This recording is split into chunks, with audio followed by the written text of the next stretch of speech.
હોસ્પિટલના રૂમમાં જ્યારે પેલું હાર્ટ રેટ મોનિટર હોય ને એમાં લીટી એકદમ સીધી થઈ જાય અને એક લાંબો બીપ અવાજ આવે. એ અવાજ જે સાંભળવો કોઈને નથી ગમતો. સાચી વાત. તો આધુનિક વિજ્ઞાન બહુ સરળતાથી કહી દે છે કે ભાઈ રમત પૂરી થઈ ગઈ, શ્વાસ બંધ, મગજ બંધ અને બધું જ ખતમ. પણ શું ખરેખર એવું જ છે? એટલે મોટાભાગના લોકો તો એવું જ માને છે કે એ અંત છે. બરાબર. પણ ડેસી ફિલોસોફર નામના સ્ત્રોત મુજબ એ સીધી લીટી અંત નથી, પણ કદાચ એક એવી શરૂઆત છે જેની માનવ મગજ કલ્પના પણ નથી કરી શકતું.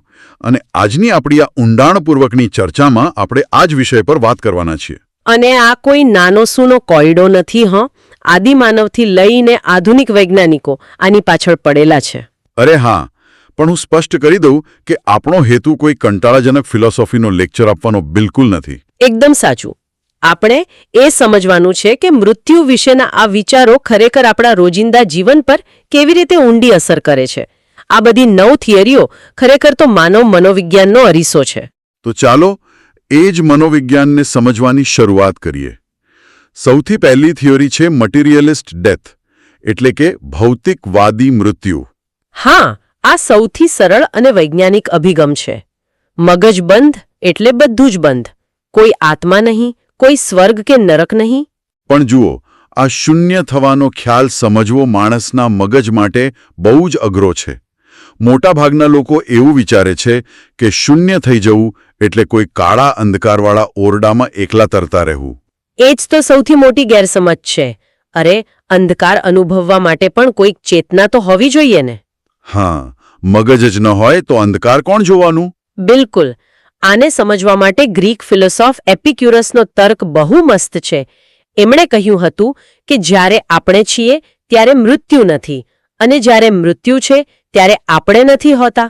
અરે વાહ, આ તો બહુ સરસ વાત કહી. આના માટે પેલું ડાયનાસોરવાળું ઉદાહરણ બહુ સચોટ છે.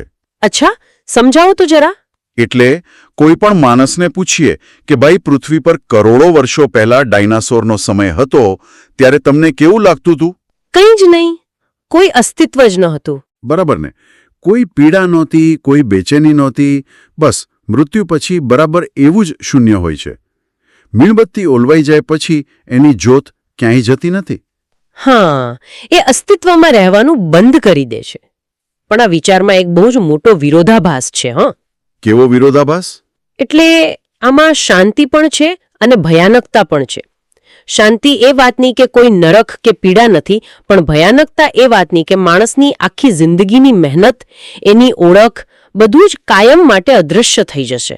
હા, માનવ અહંકાર માટે આ બહુ ડરાવણું છે, અને એટલે જ કદાચ આપણે ન્યાયની આશા રાખીએ છીએ.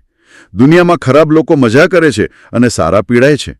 એકદમ સાચી વાત. એટલે માણસ એવું ઈચ્છે કે કોઈક કોસ્મિક કરેક્શન એટલે કે બ્રહ્માંડનો ન્યાય થાય. અને ત્યાંથી બીજી થિયરી આવે છે ઇટર્નલ ડેમ્નેશન, એટલે કે શાશ્વત સજા. હા, પણ આ માત્ર કોઈ ગરમ આગનું કે ઉકળતા તેલવાળું નરક નથી. ખ્રિસ્તી થિયોલોજી અને આધુનિક દર્શન મુજબ નરક એ સત્ય અને પ્રેમથી અલગ થઈ જવાની આંતરિક સ્થિતિ છે. એટલે તમે એમ કહેવા માંગો છો કે આ કોઈ શારીરિક સજા નથી? હા, જ્યારે માણસ વારંવાર અહંકાર અને જૂઠ પસંદ કરે છે ને, ત્યારે તેનો આત્મા જ અંદરથી નર્ક બની જાય છે. મૃત્યુ પછી કોઈ PR એજન્સી કે ફેક આઈડેન્ટિટી કામ નથી આવતી. અરે બાપ રે! એટલે કે આ કોઈ બિગ બોસના સિક્રેટ કેમેરા જેવું છે, જ્યાં સતત બધું જ રેકોર્ડ થાય છે. અને મૃત્યુ એ કોઈ એસ્કેપ અથવા છુટકારો નથી, પણ એક્સપોઝર છે, એક પર્દાફાશ છે. બિલકુલ. માણસનું અસલી નગ્ન સત્ય જ એની સજા બની જાય છે, અને એ પણ અનંત કાળ માટે. આ તો શૂન્યતા કરતાં પણ વધારે ડરાવણું છે. પણ જો આપણો અહંકાર અને ઓળખ નષ્ટ થઈ જવાના હોય તો પછી આપણે ખરેખર કોણ છીએ? આ જ તો ખરી ફિલોસોફી છે. અહીં ત્રીજી થિયરી આવે છે, સ્પેક્ટેટર થિયરી અથવા સાક્ષી ભાવ. ભારતીય દર્શનમાં, ખાસ કરીને અદ્વૈત વેદાંતમાં આનો ઉલ્લેખ છે. હા, અદ્વૈત વેદાંત. હા, આ થિયરી મુજબ આપણે આપણું શરીર કે વિચારો નથી, પણ આ બધું જ જોનાર એક અદૃશ્ય દર્શક કે સાક્ષી છીએ. અરે હા, આને પેલા થિયેટરની સ્ક્રીન સાથે સરખાવી શકાય. કઈ રીતે? જરા સમજાવો. જુઓ, થિયેટરમાં પિક્ચર ચાલતું હોય. સ્ક્રીન પર હીરો રડતો હોય, ક્યાંક આગ લાગી હોય, પણ પિક્ચર પૂરું થઈ જાય એટલે બધા પાત્રો ગાયબ. બરાબર. પણ એ પિક્ચર જેની પર ચાલતું હતું એ પાછળ રહેલી સફેદ સ્ક્રીનને કોઈ ઢાગ નથી લાગતો. આપણું શરીર અને યાદો એ પિક્ચર છે અને આપણી ચેતના એ સ્ક્રીન છે જે કાયમ અકબંધ રહે છે. બહુ સરસ ઉદાહરણ આપ્યું. પણ જો આ જ વસ્તુને આધ્યાત્મિકતાને બદલે ટેકનોલોજીના એંગલથી જોઈએ તો સિમ્યુલેશન થિયોરી આવે. પેલી નિક બોસ્ટ્રોમ વાળી વાત, ખરું ને? એકદમ સાચું. એમના મતે આપણે કોઈ વાસ્તવિક દુનિયામાં નથી, પણ એક બહુ જ એડવાન્સ્ડ વિડિયો ગેમ કે કમ્પ્યુટર પ્રોગ્રામનો હિસ્સો છીએ. તો આમાં મૃત્યુ એટલે શું?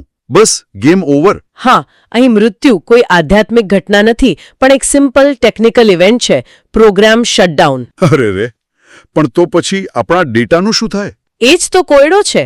આપણો ડેટા ક્યાંક સેવ થાય છે કે હંમેશા માટે ડિલીટ કરી દેવામાં આવે છે, એ કોઈને નથી ખબર. પણ આ થિયોરી આટલી ભયાનક કેમ લાગે છે ખબર છે? કેમ?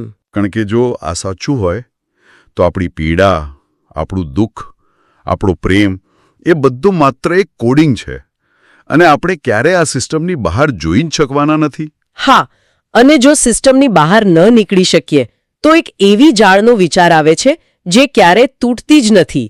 અહીંથી આપણી 5મી થિયરી શરૂ થાય છે, ક્વોન્ટમ અમરત્વ. ક્વોન્ટમ ઇમોર્ટાલિટી. થોડું વૈજ્ઞાનિક લાગે છે. હા, આ ક્વોન્ટમ મિકેનિક્સના મેની વર્લ્ડ્સ ઇન્ટરપ્રિટેશન પર આધારિત છે. આમાં એવું હોય છે કે બ્રહ્માંડ એક નહીં પણ અનેક શાખાઓ અથવા બ્રાન્ચમાં વહેંચાતું જાય છે. અચ્છા, પેલી કોણ બનેગા કરોડપતિની ગેમ જેવું. હા, એક્ઝેક્ટલી એ જ રીતે. એટલે માની લો કે સ્ક્રીન પર એક પ્રશ્ન આવે અને 4 ઓપ્શન હોય. હવે રિયલ લાઈફમાં તો એક જ જવાબ સાચો હોય, પણ આ થિયરી મુજબ બ્રહ્માંડ 4 અલગ વાસ્તવિકતાઓમાં વહેંચાઈ જાય. બરાબર. એટલે કોઈ વ્યક્તિનો એક્સિડન્ટ થાય તો એક બ્રાન્ચમાં એ મરી જાય, પણ બીજી બ્રાન્ચમાં એ બચી જાય. અને ચેતના હંમેશા એવી જ બ્રાન્ચમાં જાય જ્યાં વ્યક્તિ બચી જાય છે. હા, એટલે વ્યક્તિના પોતાના અનુભવ પ્રમાણે એ ક્યારેય મરતો જ નથી. પણ એક મિનિટ, આ તો કોઈ વરદાન નથી લાગતું. બચી જવાનો અર્થ એવો થોડો છે કે માણસ સ્વસ્થ જ છે. આ જ તો આ થિયરીની સૌથી મોટી ખામી છે. કદાચ કોઈ વ્યક્તિ ભયંકર કાર અકસ્માતમાંથી બચી જાય, પણ આખી જિંદગી પથારીવશ રહેવું પડે. ઓહ, એટલે કેન્સર કે અકસ્માતમાંથી માણસ બચતો રહે, પણ એનું શરીર જર્જરિત થતું જાય અને એને ક્યારેય મૃત્યુરૂપે અંતિમ છુટકારો મળે જ નહીં. હા, બસ પીડામાં જ અનંતકાળ સુધી જીવવાનું. અને અનંતકાળની આ જાળમાંથી ફ્રેડરિક નિત્સેની શાશ્વત પુનરાવર્તનની થિયરી યાદ આવે છે. Eternal recurrence. હા, પણ આમાં કોઈ અલગ બ્રાન્ચ નથી. આમાં બસ એક જ લૂપ છે. પેલો રાક્ષસવાળો વિચાર. હા, નિત્સે કહે છે કે માની લો એક રાક્ષસ તમને કહે કે આ જ જીવન, આ જ ભૂલો, આ જ આંસુ અને આજે સવારે પીધેલો આ જ કોફીનો કપ તમારે અનંત સુધી વારંવાર જીવવાનો છે, તો તમે શું કરશો? અરે બાપરે, કોઈ માણસ કોઈ કંટાળાજનક નોકરીમાં ફસાયેલો હોય તો એ તો આ વિચારથી જ પાગલ થઈ જાય. સાચી વાત છે. પણ નિશ્ચયનો ઉદ્દેશ્ય ડરાવવાનો નહોતો. એમણે અમોર ફાતીનો સિદ્ધાંત આપ્યો હતો, એટલે કે પોતાના નસીબને પ્રેમ કરવો. એટલે જો આપણને ખબર પડે કે અત્યારનું જીવન જ આપણું શાશ્વત નર્ક કે સ્વર્ગ બની શકે છે, તો માણસ આજનો દિવસ વધુ સાર્થક રીતે જીવવા માટે મજબૂર થઈ જાય. કરો ને? એકદમ સચોટ વાત પકડી તમે. આ એક મનોવૈજ્ઞાનિક ટેસ્ટ છે. અત્યાર સુધી આપણે બધી ડરાવણી જાળની વાતો કરી, પણ એક થિયરી એવી છે જે બહુ સુંદર છે, ધ એગ થિયરી. અરે હા, એન્ડી વિયરની વાર્તા. આ થિયરી તો બહુ જ અદ્ભુત છે. આના મુજબ આખા બ્રહ્માંડમાં માત્ર એક જ ચેતના અસ્તિત્વ ધરાવે છે. બ્રહ્માંડ એક ઈંડું છે. એટલે કે ઇતિહાસના દરેક મનુષ્ય આપણે જ છીએ. હા, કોઈ અત્યાચારી રાજા પણ એ જ ચેતના છે અને એનો ભોગ બનનાર ગુલામ પણ એ જ ચેતના છે. આ એક જ ચેતના ધીમે ધીમે વિકસી રહી છે. તો આનો અર્થ તો એવો થયો કે જો મેં કોઈની સાથે ખરાબ વર્તન કર્યું તો મેં ખરેખર મારી પોતાની સાથે જ ખરાબ કર્યું છે. બરાબર. આ થિયરી તો માણસના અહંકારનો સંપૂર્ણ નાશ કરી દેશે. આનાથી કરુણા એટલે કે કોમ્પેશન સૌથી લોજિકલ વસ્તુ બની જાય છે. જ્યારે બીજું કોઈ છે જ નહીં તો નફરત કોને કરવી? આ વિચાર બહુ જ સુંદર છે, પણ આની બરાબર વિરુદ્ધમાં એક બીજો વિચાર છે, વોઇડ નાઇલિઝમ, એટલે કે શૂન્યવાદ. એક્ઝિસ્ટેન્શિયલ નાઇલિઝમ, આલ્બર્ટ કામુવાળું એબ્સર્ડિઝમ. હા, ધી એગ થિયરી કહે છે કે આપણે બધું જ છીએ, જ્યારે શૂન્યવાદ કહે છે કે આપણે કંઈ જ નથી. બ્રહ્માંડ એકદમ ઉદાસીન છે. પૃથ્વી, પુસ્તકો, સંસ્કૃતિ બધું જ નાશ પામશે. તો પછી એક સવાલ થાય કે જો બ્રહ્માંડ કોઈ જવાબ આપતું જ નથી, જો કોઈ ડિવાઇન રેકોર્ડિંગ નથી, તો પછી આપણે સારા શું કામ બનવું? આ બહુ જ ઊંડો પ્રશ્ન છે અને આનો જવાબ એ છે કે જ્યારે બહારથી કોઈ અર્થ નથી મળતો ને ત્યારે જ માણસ સંપૂર્ણ મુક્ત બને છે. અચ્છા, એટલે સ્વર્ગની લાલચ કે નરકનો ડર નથી રહેતો? બિલકુલ નહીં. હવે માણસ સ્વેચ્છાએ પોતાના પ્રેમ અને અર્થનું નિર્માણ કરે છે, કોઈના ડરથી નહીં. વાહ, આ તો બહુ મુક્ત કરનારો વિચાર છે. તો હવે આપણે છેલ્લી અને સૌથી ગહન થિયરી પર આવીએ, રહસ્યમય અજ્ઞેયતા એટલે કે મિસ્ટિકલ અનનોએબિલિટી. આ થિયરી સ્વીકારે છે કે આપણું મગજ આ પ્રશ્નનો જવાબ આપવા માટે બનેલું જ નથી. હા, આ તો મોટો વિરોધાભાસ છે ને. જે ભૌતિક મગજ મૃત્યુ પછી બંધ થઈ જવાનું છે, એ જ મગજ એ સમજવાની કોશિશ કરે છે કે એના પછી શું થશે. હા, આપણે આપણી કલ્પનાઓની મર્યાદામાં બંધાયેલા છીએ. આ એવી જ વાત થઈ કે દરિયાના તળિયે રહેતી માછલીને કોઈ આગનું વર્ણન કરવાનું કહે. માછલીને તો ખબર જ નથી કે આગ શું છે. એકદમ સાચું. અથવા કોઈ સપનામાં રહેલા પાત્રને વાસ્તવિક દુનિયા સમજાવવાનું કહીએ, એ શક્ય જ નથી. બરાબર છે. અને ભારતીય દર્શનમાં આ જ વસ્તુને નેતિ કહી છે. આ પણ નહીં, તે પણ નહીં. એટલે સૌથી સાચો જવાબ એ જ છે કે અમને ખબર નથી. હા, એટલે કે મૃત્યુ કોઈ ઉકેલવાની પઝલ નથી, પણ એ એક સરહદ છે જે યાદ અપાવે છે કે સમય મર્યાદિત છે. હા. તો જો આખી ચર્ચાનો સાર કાઢીએ તો આ બધી થિયોરીઓ માત્ર મૃત્યુ વિશે નથી, પણ આજે આપણે કેવા માણસ છીએ એના વિશે છે. બરાબર. અને મને એક અંતિમ વિચાર આવે છે જે બહુ રોમાંચક છે. શું?